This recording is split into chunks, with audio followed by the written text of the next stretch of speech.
Excellent. It's great to be here for your very first GDG Glasgow event. And I'm Rupert Whitehead. I'm from Google. I'm in the developer relations team. And I'm also responsible for our Google developer groups, our experts program, our agencies program, and our Launchpad program. But what I try and do is find ways of connecting with developers so we can scale the understanding and learning from your side back to Google and also share some ideas ourselves. Can everyone hear me okay, or am I a little bit echoey? Okay, great. So today what I wanted to talk about was what's Google doing with machine learning. Now, turns out that's quite a big topic. So what I'm going to try and do is give you very much a helicopter overview. So you walk away with a sense of some of the things we're doing, and you can dive into them in a lot more detail later. I'm going to be around for the rest of the day to answer questions as well. So let's take it from there. But what I want you to do at the end of this is understand a flavor of what we're doing. So you'll see a little bit about some of the products we've been creating and how we've been deploying machine learning. And then what I want you to do is think about how you can use that and build on that yourselves and apply that knowledge in the kind of context that you've got. And there's all sorts of ways that there are potentials to do that. So try and listen to this in an active way. So just a little bit about context before we go any further. We're hearing that AI and machine learning is a big thing. So this is a quote from Sundar. Machine learning is a core transformative way by which we're rethinking how we're doing everything.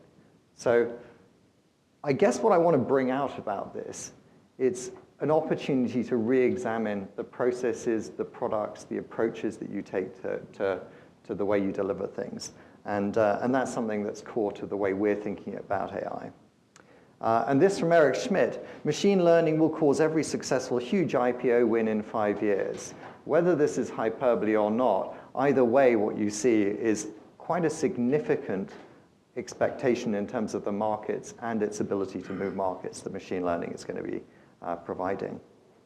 And this is from Benedict Evans, who's a writer and an author and a commentator in the tech industry.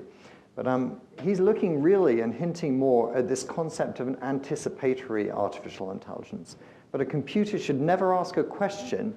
It should be able to work out. Where are you? Who are your friends? What did you mean? So it's trying to take the context to automatically come up with the right solution. And actually, the thing I want you to think about when you're thinking about this sort of approach is what this means for a user experience. What kind of new solutions can you create when you put the user at the center of things that are now possible with machine learning and artificial intelligence? So lots of interesting ideas there. You know, we're kind of excited about the topic. And we also know it's going to be likely to have a significant impact commercially as well. So these are results, or at least details I saw from an Accenture report last night. But UK GDP could be around 10% higher in 2030 as a result of AI, as well as could generate £630 billion more by 2035 for the UK economy. It's several trillion, I think at least 1.3 trillion if you go at a global level. So what we're talking about here is some pretty big numbers. Hopefully this has got your attention. We know that this is a trend that is going to be important. We can see that it's recognized by the industry as important, and we can see that the financial implications of it are huge. None of that will come to you as a huge surprise, but it does set the stage for where we are at the moment. And I think we've also got to be a little bit concerned that that drives a bit of a hype curve as well. So let's understand where this sits. So why are we talking about artificial intelligence now? Why are we talking about machine learning now? And this technology has been discussed or invented, I think, in something like 1956. I might be out by a year or two, but it's very established. The notion of the perceptron, neural networks, and so on, they've been around for a substantial amount of time. So actually, there are a few magic pieces that are coming together right now that are making all the difference. The first one is compute power.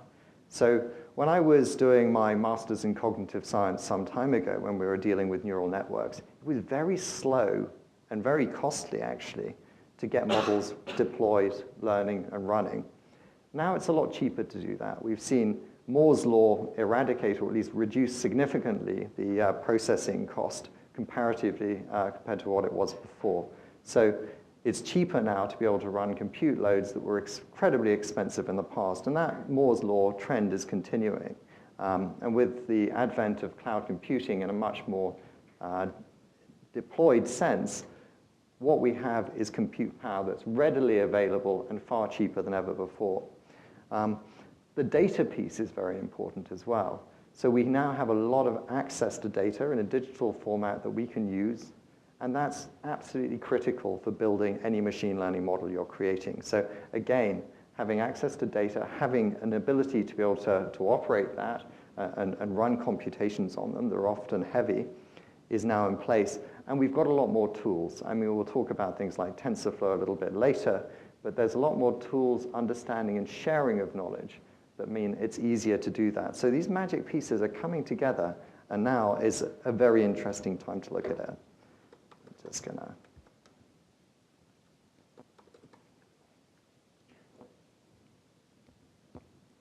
So if we look at the traditional ways that machine learning operates, or what's different now? If we look at computer science traditionally, there's a focus on logic. So think if-else statements, for loops, very simple programming approaches.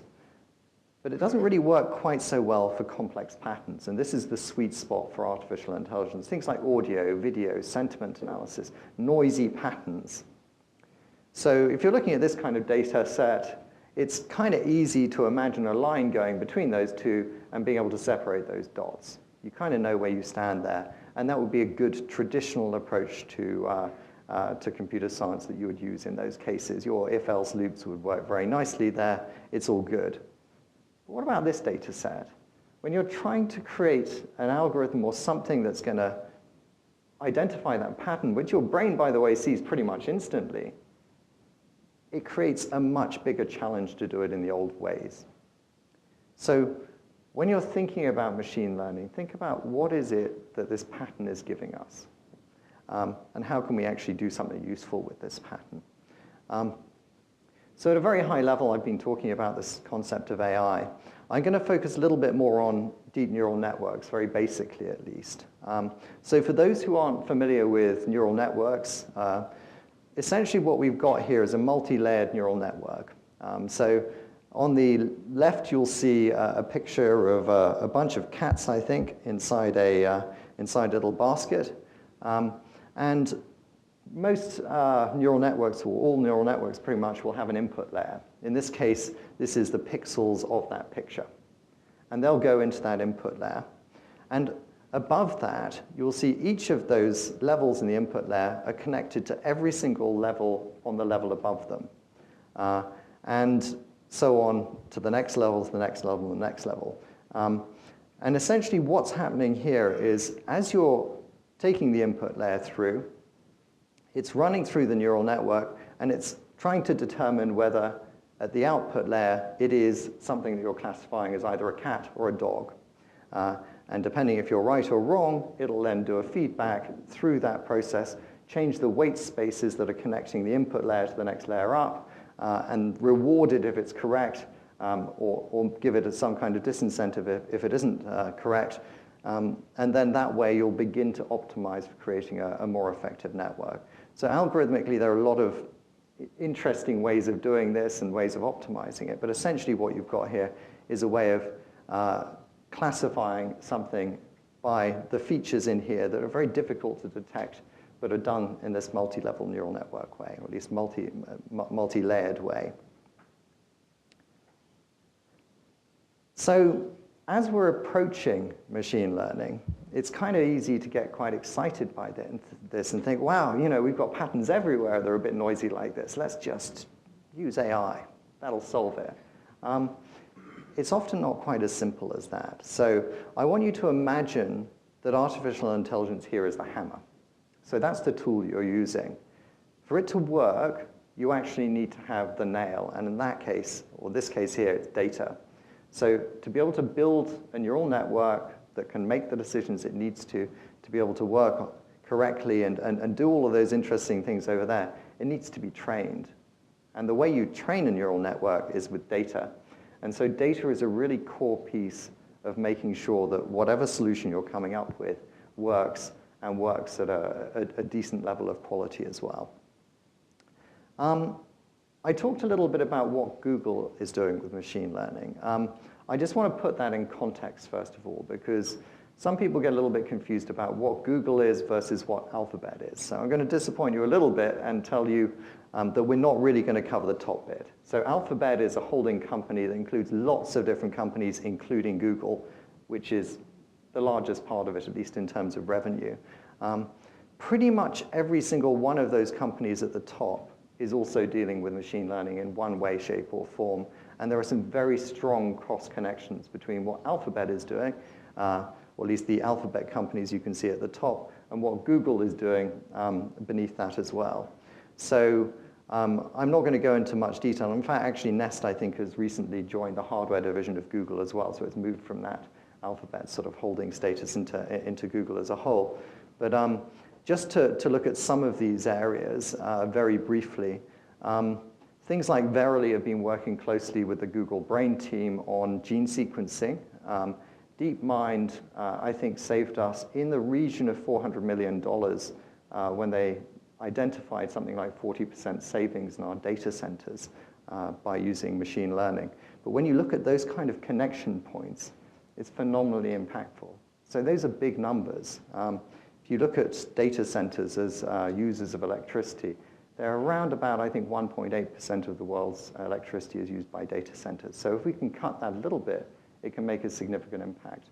Fortunately, by the way, all of Google's data centers run 100% on renewables, but this is impactful stuff from a financial perspective. And what you're seeing here is, we're not talking about theory here, we're talking about practice. People are taking these machine learning models and it's changing the way that they operate, and it's delivering significant savings.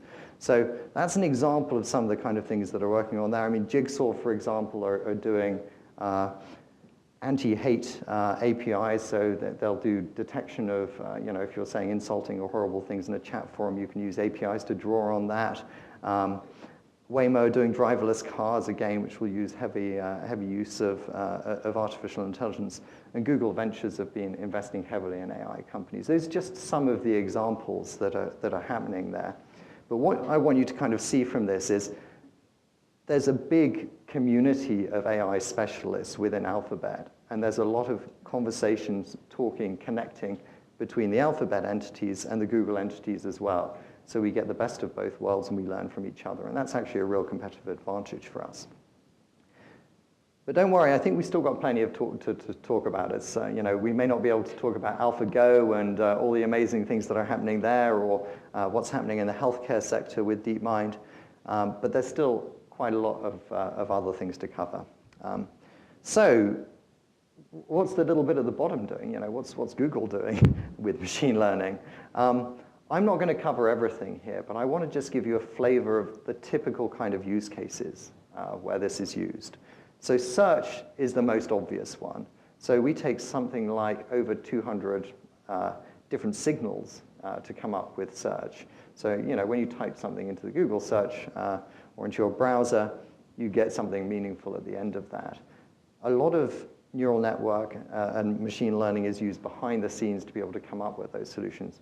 I'm not going to spell out exactly how that magic sauce works for the SEO fans out there, but it's a core part of how we do this. When you say, OK, Google, and get a voice response, again, you're using machine learning to be able to get that kind of voice interaction as you get speech turned into text and so on. Does anybody know what these little headphones are in the bottom left-hand corner? Those are Google Buds. So you put them in your ear. They act as normal headphones, but they also do automatic translation around you. So if somebody's speaking a different language, it'll translate that language into a language you can understand, which is, again, using neural networks. And if you're not familiar with this little kind of tiny square at the bottom there, that's a Google clip. It basically sits, you clip it onto, well, wherever you want to clip it onto, and it continually takes video footage. But it automatically curates on the device what that video footage is to try and just give you the highlights. So it's not just a boring, empty room. It only kind of highlights the highlights to you based on what it thinks is going to be interesting. And that's using TensorFlow on board, on the device, all very securely. Then, if you're any users of Gmail here, if you look at the way Gmail works, it automatically takes your email and puts it into 3 different buckets. So you've got social, so any kind of social type emails are popped into that bucket. Promotions, so it doesn't feel particularly spammy. You can look at them, but they're over there. And then your main email in the main box. We're using machine learning to be able to kind of track and direct the emails into the right place. Google Photos. So if you've ever tried to search for a dog in all of the pictures that you've got in Google Photos, and the same applies to YouTube, by the way, as well. We're using, I think it's something like a 20-layered neural network to be able to figure out all of these different pieces to be able to actually get the meaning out of the images that are there. And that means that the end result is that your video collection is more searchable, you can do more things with it, and we can start surfing interesting things like recommended pictures that you might particularly want to look at. Then the next example is in Android, where you're in your SMS application, and it just kind of suggests a response to something. Actually, we've got this in email as well, I think. But essentially, what it's doing is it's making it a little bit quicker to autofill things for it, so you don't have to type all those things in. And so when we talked a bit about that internet where you're beginning to think about the user's needs before they actually start, that's kind of beginning to happen here, or this is happening here. And users' expectations are changing as a result of this. And then we've got play and identifying recommended playlists, all of that sort of thing, I think are all pretty powerful there. Before I leave this is just a hint of a few of the things that are going on with machine learning in Google. What I want you to walk away is and recognize that pretty much every single product in Google is using one way or another machine learning. It's core to the way we're doing things. It's not something that's happening next year. It's very much now. It's established, and we're seeing an important role for it. I'm not going to touch much on TensorFlow because we've got a talk on it later and why it's important. As you can see, it's an incredibly effective library that works on a whole bunch of different targets, whether it's your laptop, or on a data center, on Android, on iOS, on Raspberry Pis. It allows you to deploy machine learning onto these different hardwares. So very powerful, but we're going to discover a little bit more about that, so I'm not going to dive in much now. Or to say how popular it is. It's an open source framework that was actually created by the Google Brain team. And I think it's got over 80,000 stars on GitHub now. Very popular, but it's again something we'll dive into in a bit more detail in the next talk. Has anyone heard of deeplearn.js? So this is a way of taking machine learning and deploying it within a browser. So we've looked at TensorFlow very, very briefly there about deploying to all of those other environments. What about deploying machine learning within a browser environment? That's exactly what deeplearn.js does. So it's a hardware-accelerated machine intelligence library for the web as well. So again, we're looking at all of these different contexts you might want to run machine learning in. And then we have something called Magenta. So this is really trying to look at the limits of AI. Why is AI not creative? Can we make it creative? What are the limits in terms of art or music that we can do with AI? How can we explore those further?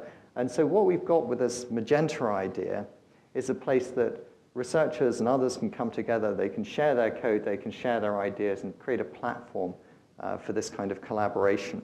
And I'd also recommend AI experiments for this. The picture here, by the way, is it's quite an old pastiche sort of view of machine learning, but you can take 2 images and get a style transfer of that. So this is a Picasso-esque rendering of a building. That's quite old school, but there have been some more interesting developments than that.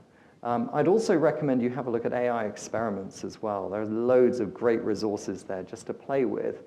All of them, I think, use TensorFlow, actually, but It's an opportunity to play with the code, look at the source code there, and actually many of them come from Magenta as well. I don't want to cover too much about what we're doing in these areas and our use of convolutional networks, and also what that tells you at a more serious level about explainability in AI and how you can understand a little bit more about what these different features or feature detectors are doing within a neural network model. But again, lots of interesting kind of effects.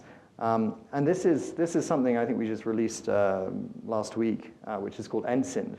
So imagine you've got a guitar and a tambourine. What would be kind of a combination between a guitar and a tambourine sound? You know, that's difficult to imagine.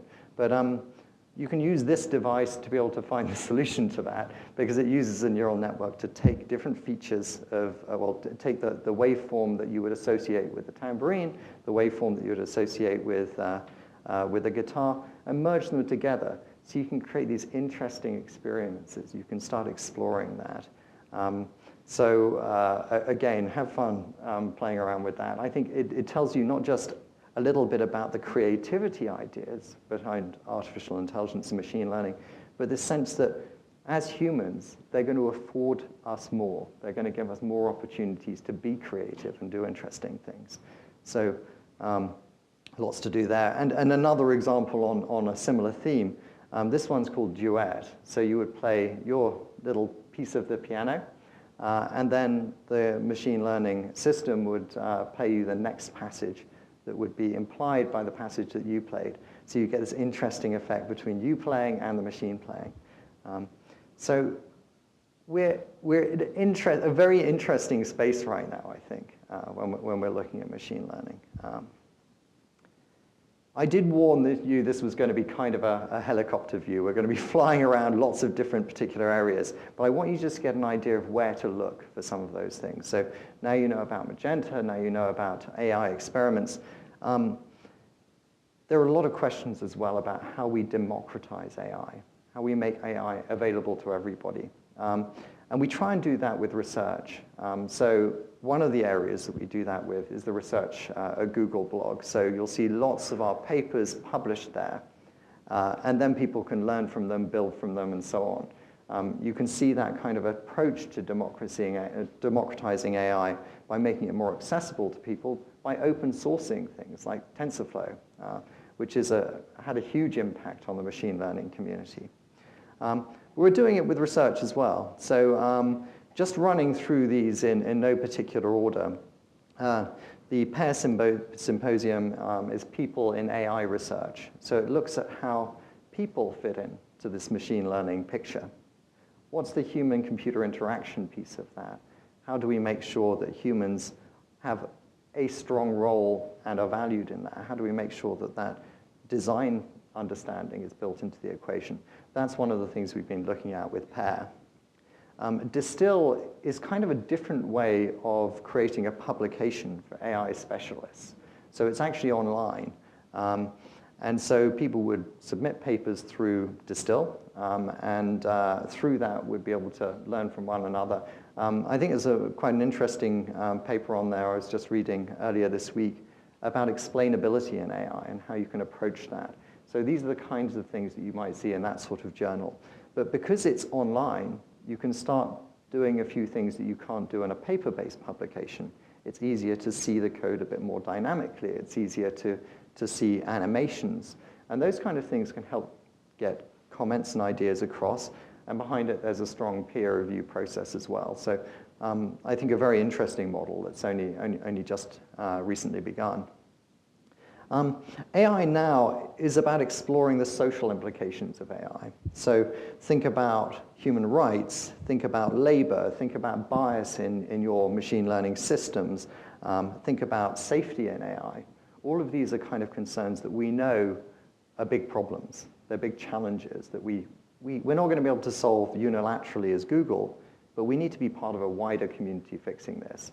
So Meredith Whittaker, who's one of the people in my developer relations team, helped set this up, but she's working very closely with New York University on this, and there's other groups collaborating there as well. And the partnership on AI covers some similar ground, but again, it's what's the societal impact of AI? How do we make sure that AI is to the benefit of people? Because there are some very real concerns people have about what does this do in terms of job displacement? Are we going to see more jobs created? Are we going to see less jobs created? What's the implication of all of this? So partnership on AI is a forum where these kind of discussions are beginning to happen with Microsoft, with Facebook, with Google, with Amazon, with various other entities as well. So it's not something we can just do one way. Then if you look at fairness, accountability, and transparency in machine learning, again, these are kind of important as well. So as you're building these data models out, making sure you don't have systemic biases in there, how do you make sure that some groups don't get overlooked or impacted as these machine learning models are built. And then we have artists and machine intelligence or machine learning, where we actually pair up artists with experts in the ML field, bring them together, and see what they create. So you get these interesting collaborations that's almost an extension of Magento. A few examples of the kind of research we've been putting on that blog. So this led to AutoML. So it's effectively using machine learning to explore neural network architecture, where you actually have the neural network identifying the most effective neural networks to be able to run afterwards. So it means that the speed it takes to actually develop your effective neural network is far lower than it would have been otherwise. Here's another one. This is essentially creating very human-like sound from text. So finding ways of optimizing the output there. And that's something I think we're already applying in the Google Assistant using Wave 2. And then, many other things like making sure we can drive equality of opportunity in machine learning as well, so you remove biases, and I think I touched on that very briefly earlier.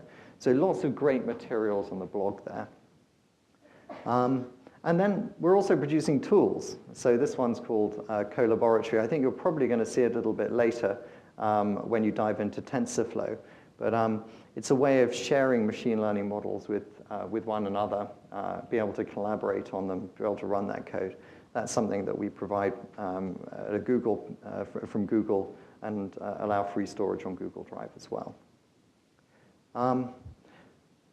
So quite a lot on the research side. So you're seeing quite a lot of investment there where we're trying to make sure that we're open, we're sharing that research, and people can contribute to that as well. We also have something called Kaggle. So for those of you who aren't familiar with Kaggle, it's probably the largest machine learning community in the world. There's over 1 million members there. Most people probably, if they don't know it too well, associate it with the competitions that are run on Kaggle. So last year, I think we ran about $5 million competitions within Kaggle.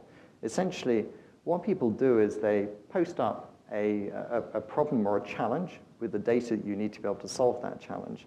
And then different teams compete to try and find the most effective way of solving that using machine learning. So that's one of the uses of Kaggle, and it's a great way of getting data out there and sort of playing with things. There's also a great learning community as well. So apart from the competitions, we also have a lot of data sets out there. We've got courses on Kaggle. There are a lot of job opportunities on Kaggle if people are looking for those. And we have these things, or these notions called kernels, where you actually contribute kernels. People can see the code that you've contributed. You can share that with one another, upvote them, and then depending on that, people can learn and benefit from that as well. So I'd strongly recommend you have a look at Kaggle. Again, this notion of openness, this notion of sharing and making sure that we can benefit one another really helps here. I'm also running something called the Google Developers Launchpad.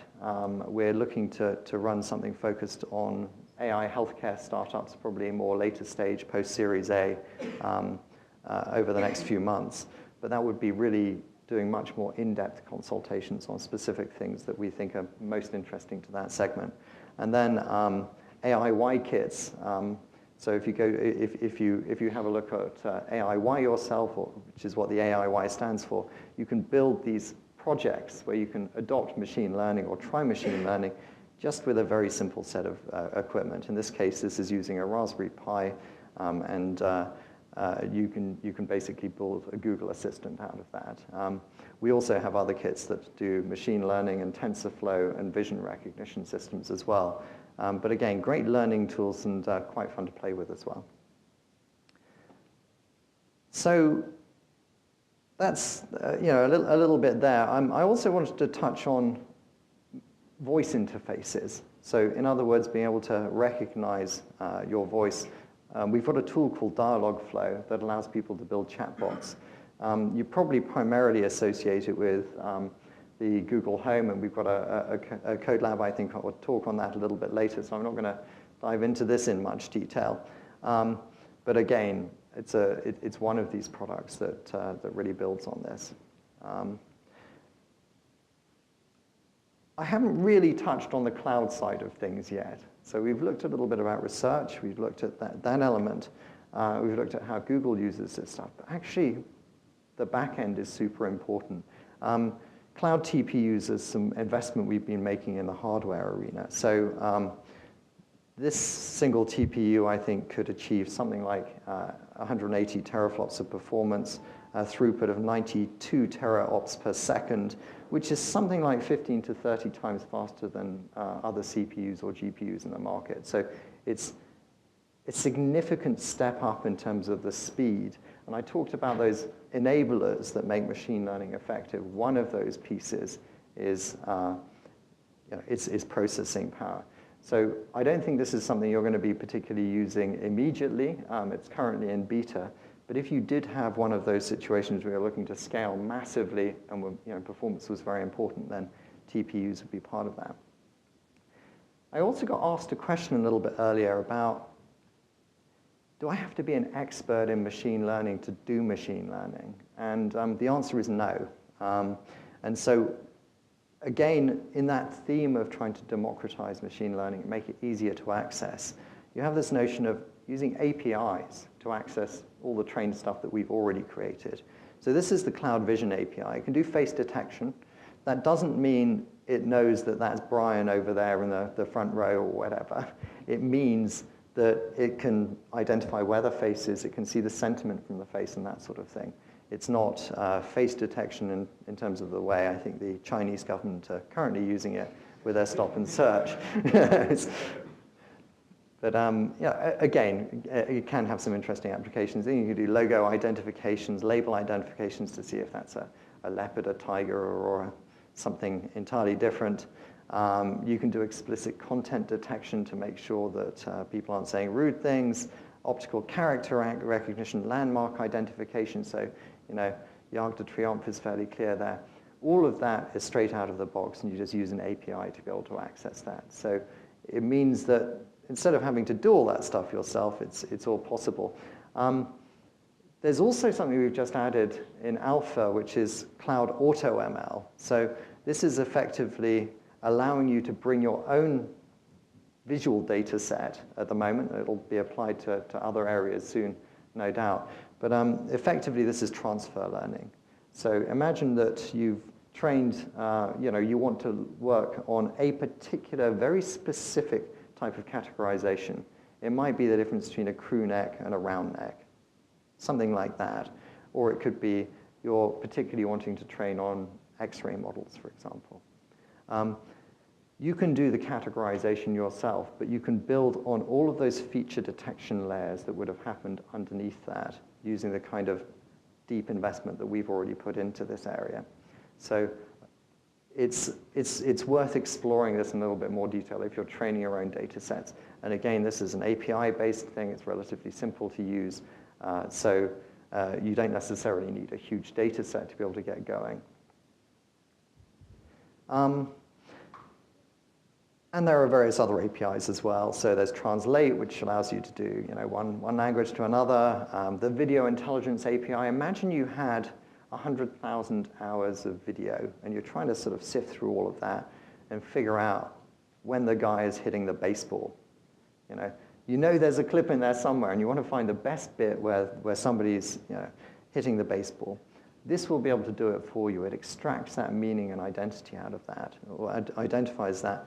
that kind of context, and does in some ways what Google Photos is doing, except does it programmatically. Then we've got the Cloud Speech API, which I think is doing two things now. It used to be just text-to-speech. Now I think it's speech-to-text as well. So you've got both of those elements covered. And then Cloud Natural Language, which allows you to identify people, places, things, noun, verbs, verb phrases, those kind of things, which can be quite useful if you're building a system around something like sentiment analysis. And we've already touched on Cloud Vision. So a lot of things you can access without being the person who builds the machine learning model yourself. You're just using an API. And all of these you can try in the browser and experiment with. We do have free cloud credits as well if you wanted to dive into it in a bit more detail. But otherwise, there's plenty of stuff you can get started on. So you can also use your own data to train models yourself. So Google Cloud's kind of big. There's a lot of different things you can do with it, but you can take that data, sort it into some idea that's ordered for you using a tool like BigQuery. You can use Cloud Data Lab to get that into the right kind of format for you.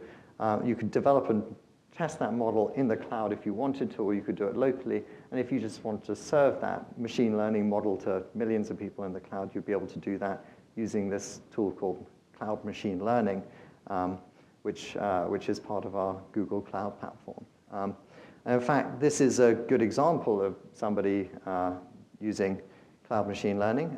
It's Rolls-Royce who are looking at building this driverless boat.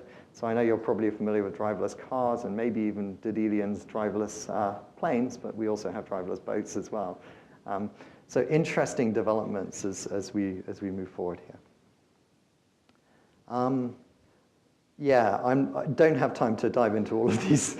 The cloud platform is incredibly powerful, and it's actually one of the advantages of having a GDG. You can start exploring some of these many, many topic areas, and I hope some of them are just like piquing your interest, like actually we want to explore this a bit further, to find out how you can operate more effectively. But as a kind of link into that, I think it's worth figuring out, just understanding a little bit more about what a data scientist does on a day-to-day basis. So think of a data scientist as being the engineers that create these interesting machine learning models and deploy them in corporations. The vast majority of their time is spent cleaning and organizing data and sorting it out before they actually get to the so-called more interesting bit, which is like actually building and designing that interesting neural network model and training it and deploying it and those kind of sides of things. So this is based on a survey that it demonstrates that an awful lot of time is spent back there. And the reason I wanted to mention that is because actually we've got quite a lot of tools that help people do that bit. So BigQuery is kind of good as a data warehousing tool, essentially. Cloud Data Proc would be something you would use if you're managing Apache or Hadoop workloads. Cloud's PubSub. I think Glasgow's got quite a strong background in IoT as well, but essentially PubSub allows you to get huge inflows of data and publish or subscribe to the particular bits of information within that stream that are most relevant to you. So it allows kind of dynamic filtering. And out of that, you might create some interesting patterns and apply machine learning. Data Studio and Cloud Data Lab both help on the visualization side. We've got tools that are really focused on genomics. And Cloud Data Prep is really about getting your data into that interesting, nice format right in the beginning. So deduping it, getting rid of the blanks, helping you with the extract, transform, load piece of the data equation. And this one I just sort of mentioned in passing if sensitive information is important to you as well. This is almost like a redaction API, so you can use that to anonymize data as you're feeding it in, and that might be important as you're building tests or experiments yourself. And if you're getting a bit overwhelmed by all of this stuff, we have an advanced solutions lab where our machine learning experts help accelerate machine learning solutions on Google Cloud. This is usually for the larger customers, but it's a way of making sure that people get the most out of that suite of things that I've whizzed through very quickly. So taking a step back from that, you can see where do you apply machine learning in this weird and wonderful world that is changing so rapidly? First of all, there's the infrastructure level. So think about TensorFlow, think about the cloud platform, think about those kind of areas. You may or may not want to get involved in that. You can see that there are a number of companies that are investing very heavily in that space. The second is operational efficiency. So an example of this might be Ocado, who are using it in their call centers to make sure that calls are efficiently trafficked. Actually, they also use Google Cloud Platform as well. Then you've got new features, so that might be the kind of thing that pops up in, auto recommender response. It's an extension of an existing product, but you're making it better because you're putting the user at the center of things and figuring what they would like and what they could use. And then there's the totally new products like Google Home or the Google Assistant, where essentially it's a different way of doing things and it's a new way of doing things.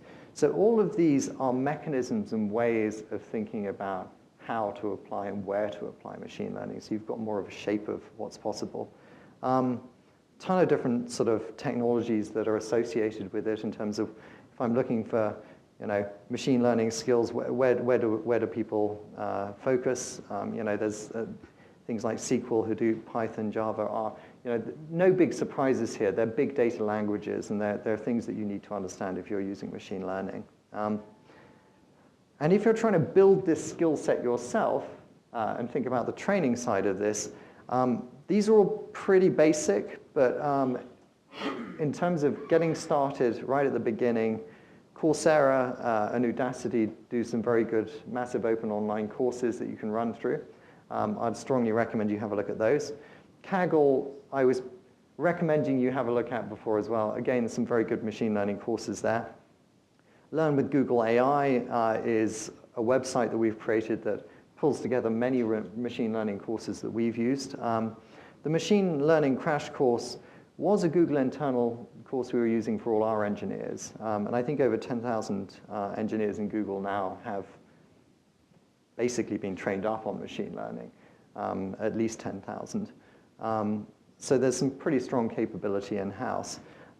If you want to access that course, that's available. We've got a Machine Learning 101, which is, if you've only got 2 hours to spend just to get a sense of what's out there and what the main concepts are, Jason May's put together an excellent deck on that, which is worth whizzing through. And then my colleague Martin Gorner did an interesting one on deep learning without a PhD that takes you through, again, some of these many concepts at a more basic level as well. And the O'Reilly book is a very good introduction as well for TensorFlow. Okay, I've got 3 minutes left. I'm not going to go too much into how to create an AI-led company, but instead I'm going to switch straight to questions and ask if anybody's got any questions at all. Silence. So in terms of just summing that up, I hope what you've seen out of that is that there's a bunch of different tools that we've made available that you can use, some of those at the cloud level and some elsewhere. There's a lot of platforms that are available, and I hope it's given you some ideas about the kind of places where machine learning makes sense and where it doesn't. With that, any questions? I think there was one at the back just there. Just a technical one. So what evaluation model does TensorFlow usually use? What technique or evaluation? I haven't been deeply involved in that side of things, and I think actually exactly what that validation model may well vary from project to project as well. Essentially, pretty much every time, TensorFlow is used extensively within Google. It was invented by the Brain team in the first place, and actually it's been deployed by DeepMind and others since then. Exactly how that TensorFlow is going to be deployed and used in each of these projects may well have quite a variance as well. Yeah, and what about machine learning ethics? Is there anything that people's banned, I think a good example of that actually was with Google Glass. One of the things we explicitly, the number one feature requested for Google Glass was give us people recognition. I want to be able to walk into a crowded room and just be able to know who everybody is because I'm terrible with names, you know. And we didn't do that, even though technologically we could do it. So I think there's a number of those things, and they pop up pretty much everywhere. We've got to be very careful about how we respect the user's data and how we find that right balance. And I hope you've seen some of the places we're looking at doing that by really having a conversation on it. I think it's not, you know, we're having this conversation with governments, we're having this conversation with universities, we're having this conversation with lots of players. But, you know, I don't think it's something that we can do alone. It needs to be something that's done in context.